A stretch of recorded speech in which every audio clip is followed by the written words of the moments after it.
Whew, it's bright. I'll just have to deal with it. 2017 has come to a close. I'm thinking about how to make this video for the last couple days. I don't know where to begin, really. I think I'm gonna open a beer first.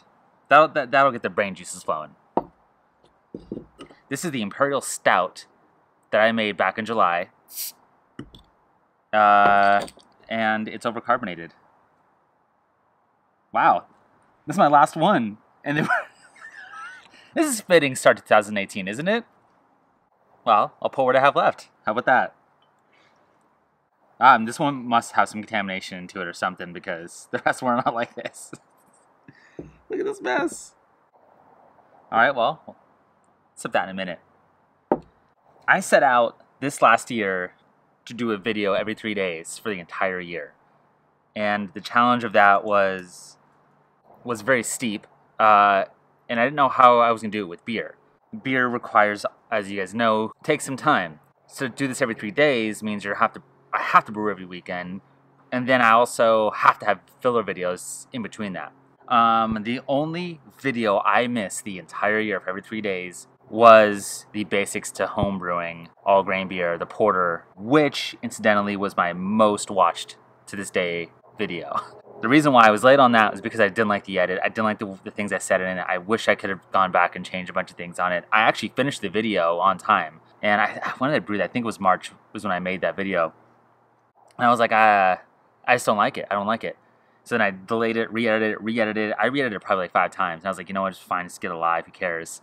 And of course, it's my biggest watched video. So yeah, I do want to become more involved in the homebrew community. I really want to join a homebrew club this year. The Eastside Brewers, they're close to me. I've actually attended one of their meetings this year. But I'm going to become like a member of theirs. I would love to go to Homebrew Con this year. I do want to be more involved. That leads me into why I started this channel. And I think along the way, I didn't get lost in what I was doing, but I feel like I was trying so hard to make these amazing... I was trying to become like an opinion leader to some extent for the homebrewing community, someone they can rely on to learn and become better brewers, which is true. I also realized at some point along the way, I'm just not as advanced as the guys who were like top notch, like Michael Tonsmeyer, Jamil Zanishev, John Palmer. You read their books and you're like, I don't even know what you're talking. It's a different language. So this year I'm going to focus on a lot more entertainment. Like, I want to make entertaining videos for you guys that you guys can have fun with watching while learning a little bit. Then from there, I want to create a community. I want to create a community where we can all learn together. And if I say something incorrectly and I make a mistake, I want you to please comment. I want the comments to be like a forum where we can all share ideas and learn together. So that's my goal this year. I still am going to be as educational as I can, but I'm not going to grind on it as much as I was. Also, the every 3 day thing is probably going to stop. It's unfortunate. It's just so hard to do. And I was admittedly rushing beers that I shouldn't have to taste them earlier than they would. Rushing bottling, rushing some of the fermentation stuff. I shouldn't be doing that. And I'm doing it for the sake of the videos. And the beer comes first. So I will do as many as I possibly can. I will post as often as I possibly can.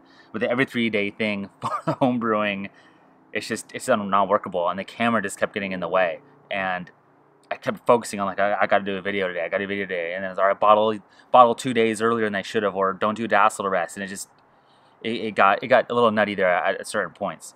If it makes sense, I will do as much as I possibly can. All right, I have one more thing to say, but let me taste this really quick.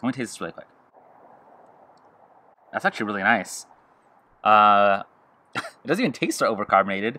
Usually bottle bombs like that can have like some maybe infection in it, but it's possible that one just happened to have something else in it. I don't know. I'm not getting an off flavor. That's actually pretty creamy. Let's smell it out. Lovely. It's really nice. My year in review. My favorite videos of this entire year, I think, was my travel videos. Were the ones I went to breweries with Sarah, the ones I went to out of town. I was in Charlotte. That was fun with my dad. Those were my favorite videos to do. They were fun to film. They were so fun because it was just so carefree. We're just having a great time going out, trying new beers, trying new breweries. It was awesome. I would love to do more of these this year. I really want to do some other cities, and that you can count on that. I really wanted to keep that up. My favorite beer I made was probably the one with Brew Yard. That was a really, really fun brew day.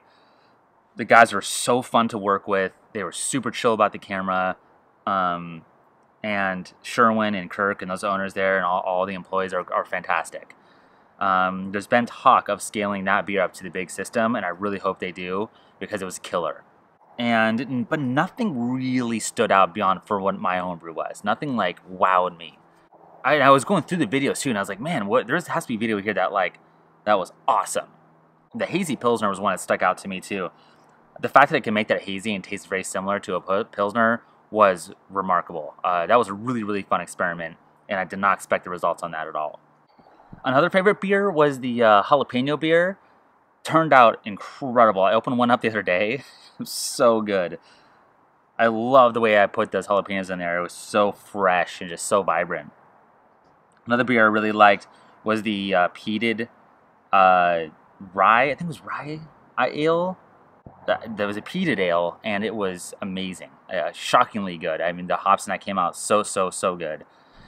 English IPA I made was really good too. Definitely not an English IPA like as the English would call it, but it was awesome. That was a really fun beer. Really, really, really tasty. The cryo-hopped IPAs I've been doing recently, unfortunately, there's been diacetyl in it. However, those have been my favorite experiments because I know underneath some of the ones that had some off flavors, there's something major there. And if breweries start using that more, it's going to change the way. I think it's changed everything. I really enjoy my one bottle of beer experiments. I did just only one bottle of beer. I think I did 3 of those. I can't remember. I think it was 2 or 3. Those are really, really fun. I had a little series going early on, is can you ferment with it? And I got spooked because one of them had mold in it, which wasn't mold. It was just the flowers of the rose petal I thought was mold. And I got spooked because someone commented in their right that there can be toxins in there through mold even after the finished beer that can be harmful. So I got spooked and I stopped doing it. But I'm going to do it again. And if mold grows on it, it's fine. I can just dump it. Or grow it up in a way where it's safe. And Milk the Funk has a ton of resources on how to do that, and what to look for, and how to be safe about it. So I do want to do more of those. But I love those videos because there's so many things I want to ferment with, just to attempt.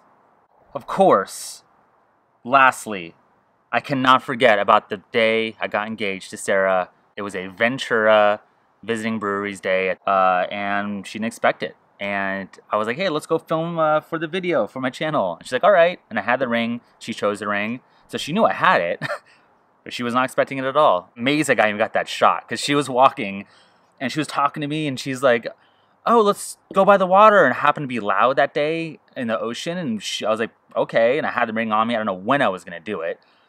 And then so we're walking down and no one's out there. No one. And I was like, holy crap, this is perfect. She then goes, let's go walk by the water. And I go, perfect. And I just set the camera down right behind us and we're walking out. And I didn't even, I couldn't believe it. I was like, wow, this is the perfect thing. And the only thing I didn't know is if I got the shot. I knew it was recording. I knew I'd set it down. And I was like, well, hopefully I'm somewhat in frame because we were kind of far away on it. That was definitely the best video I think I had done this year. And there's going to be many more.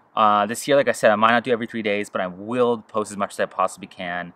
I'm going to amp up the fun a bit. I want to just relax a little bit on this channel and have a little bit more leeway with what I want to do. I might even post more non-beer related stuff. Maybe some more wine reviews. Maybe some more wine travels. Thank you so much for everyone who subscribed. I really appreciate it. It was a really fun, challenging year to do these videos. And I can't thank you enough.